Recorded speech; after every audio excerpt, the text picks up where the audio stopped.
How's it going, guys? This is Mouseball, and this is the AttackMouse Nation and my salty gearheads.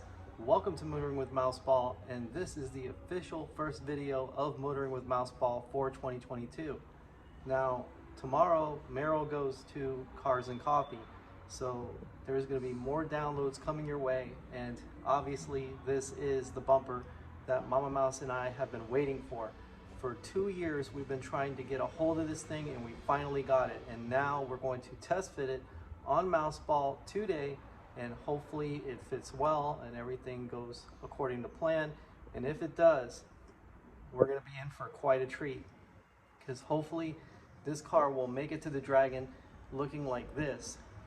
Very aggressive, more air entering and exiting the car, so that way it can have a better time going through those 311 curves up in the Tennessee mountains. So guys, sorry about all the noise, but you know, it's a shop. That's usually how it goes.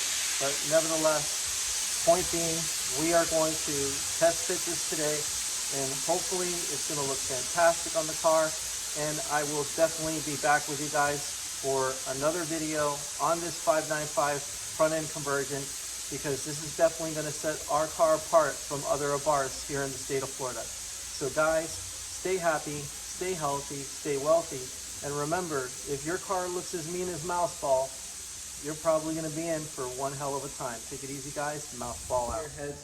We're going to go ahead and take this front bumper off Mouseball, but right here is Aruba Robert, and Aruba Robert has a lot of property in Aruba. Robert, why don't you introduce yourself to all of the salty gearheads in the AttackMouse Nation? Hi guys, this is Aruba Bob, called the Autocano. Yeah, so right here, what we're going to do is we're going to go ahead and we're going to take the front end off Mouseball. We're going to go ahead and see if we can swap over the new front end and see how it works, because obviously there are differences between both front ends, but since Aruba Robert is from Aruba, he knows there's differences between languages, there's differences between cultures, and there's differences between parts from Europe and America. So we're going to see what's similar, what's different, and what kind of modifications we have to make things work. Because obviously, you know, Jessica doesn't want any lights on in the dash, so we're going to try to retain as much of the factory stuff for the conversion as possible. There might be some issues where we might have to wire stuff up, but we'll see what we can do about this. And obviously, if you need to go to Aruba anytime soon, well, there's your contact. Right on. All right, guys. So, guys, stay happy, stay healthy, stay wealthy. And remember, if you're on your way to Aruba, Robert will be your guide. Take it easy, guys. Mouseball out. All right, guys. The first step to taking this front clip off is not really that complicated. First off, we need to take the wheels off. So we're gonna get a 17mm socket, and then what we're gonna do is we're gonna zap all 4 lug nuts off, and then once we get the wheel off, we're going to undo the inner fender liner. We're gonna start on both sides first and then work our way forward. Now there should be about 3 fasteners on the bottom, and then 1 fastener in each corner that connects the bumper to the plastic clip that's actually connected to the fender wing. From there, we'll get the 3 on the top, and the bumper cover should just pull right off. Obviously, we want to disconnect the turn signal lights and the actual fog lamps and get those connectors off, so that way we can pull the bumper forward. And at that point, it will lay right down here on this mattress cover where it'll be safe. And then what we'll do is we'll move Mouseball's original bumper, and we'll take it all the way to the other side of the shop and then retrofit the 595 front end. So we're going to see what we can do with this, and hopefully I can take some of these parts and put them onto the new bumper. Now obviously these cheek lamps, if they do fit, they're going to be very small and there's going to be a huge gap, but that's not a problem because Mama Mouse wants to put grill inserts there anyway. And they're going to go gold, while we're probably going to end up blacking out these lights and making them look a whole lot different.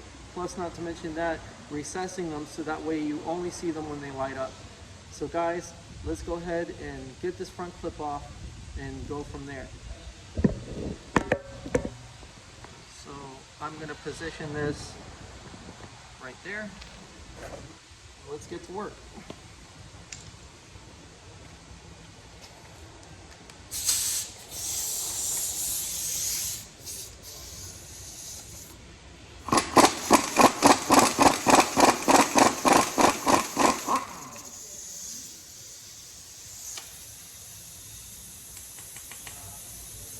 Now sometimes they get stuck,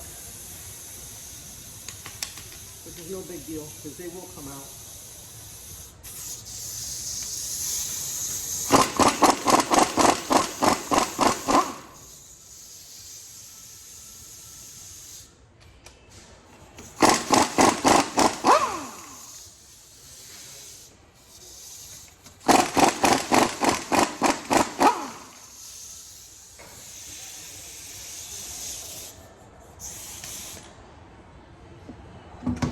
Grab it by the spokes and roll it out. Now this tire needs to be replaced. It's seen a lot of hard driving and the corners are really rounded out. So Mouseball due for some new tires very soon.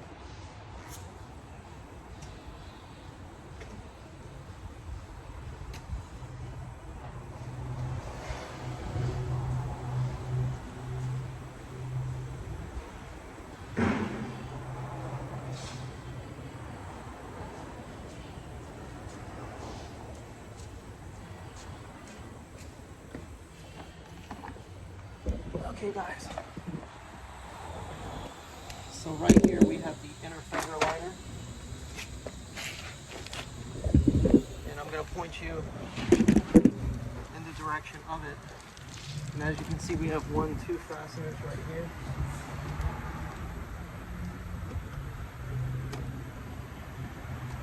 One thing you want to remember is to keep all this stuff together. It can easily get lost if you're not careful.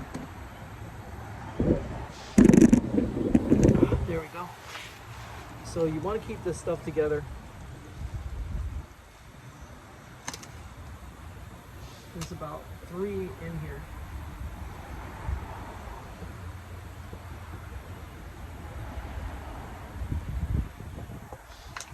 Whoops. And while I'm at it, I might as well lubricate the suspension. Plus, it'll give me an opportunity to look at other stuff that's going on.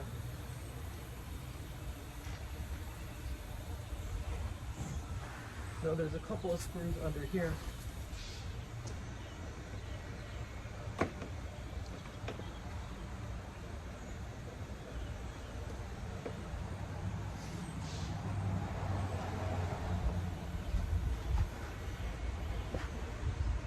We might actually be using some of the screws for the conversion. So we've got a 10mm plastic nut up here in the corner.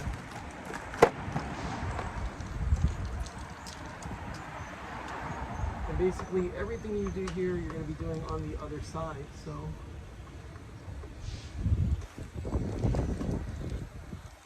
it's just a repeat the process kind of thing. Now honestly, the best thing to do is to just take it all apart. Take the whole liner out. That way it doesn't get in your way. So that's what we're going to end up doing. We're just going to take the whole fender liner apart. It's really not that hard, to be honest with you.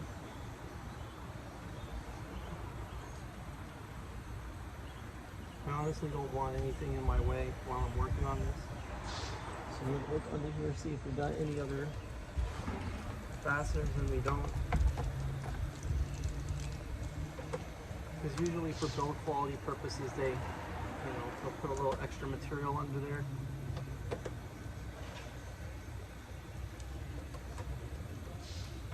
You can see this is a little pad that kind of completes that area. You just want to pull this forward. Pull this. And we got one last fastener here.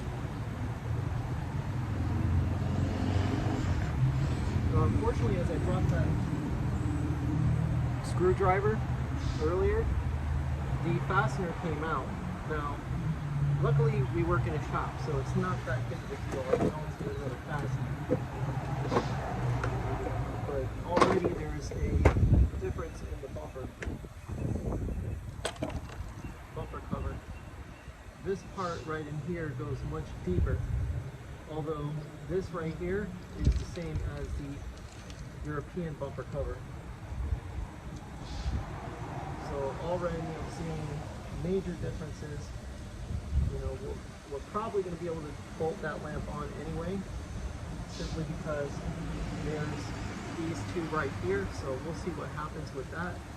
So we want to disconnect this right here. And we have a connector right here. And you want to take this out right there. And then you've got a Torx bit under here, and I'm gonna have to go get my Torx kit to go ahead and take that out. But basically the process is the same on the other side, and we're gonna go ahead and we're gonna go from there and see how this bumper conversion turns out. But honestly, it's a really good idea to take the whole fender well out, so that way you don't have anything in your way causing a problem. Because one thing you really don't want to do is scratch the paint or chip the paint or do something crazy, you know, to it and have to go and refinish everything all over again. So I'll be back in another one, guys. All right, guys, we're underneath the car, and what we're going to do is we're going to take a T25 right here, and we're going to take 1, 2, 3 fasteners out.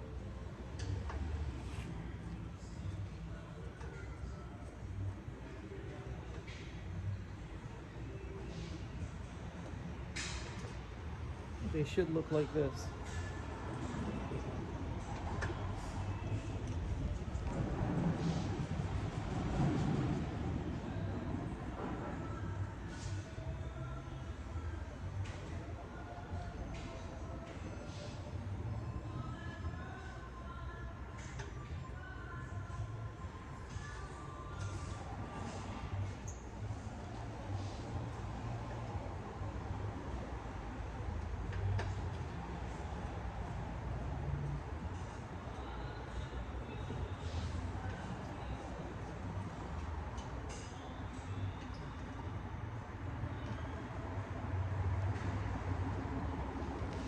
Make sure not to lose these.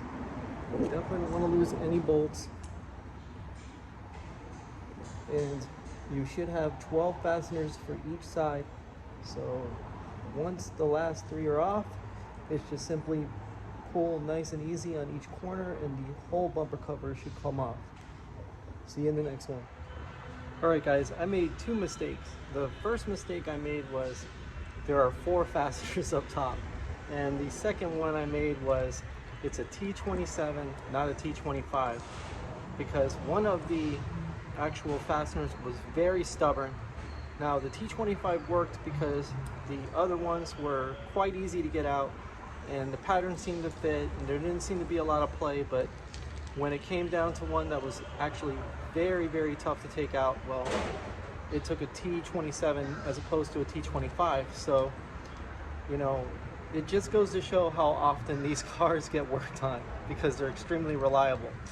But we're gonna go ahead and we're gonna grab the front end for the 595 and test fit it and see how it works on this car, and hopefully it will go on as planned with no hitches. As far as the other stuff though, that might be different, so we'll see what happens. Be back. And there you go, guys, the 595 bumper is installed. Now the old bumper is going to go on to narrow, and this bumper is going to stay on because in the future we're going to be taking it off to put a custom crash bar on. Now the original crash bar is just too wide for this bumper, so unfortunately, because of the bigger openings, the actual middle of the bumper is a lot narrower, and for good reason, because obviously you got bigger intakes and bigger extractors in the whole front end. Now the front end looks a whole lot more aggressive, as you can see, There are some parts missing, but those parts are on their way. They should be here by January 20th or 24th, but hopefully they'll be here soon. The badge is not attached to the car. I just put it there just for the fact of this video, and it's going to be taken right back off so that way we can refinish it.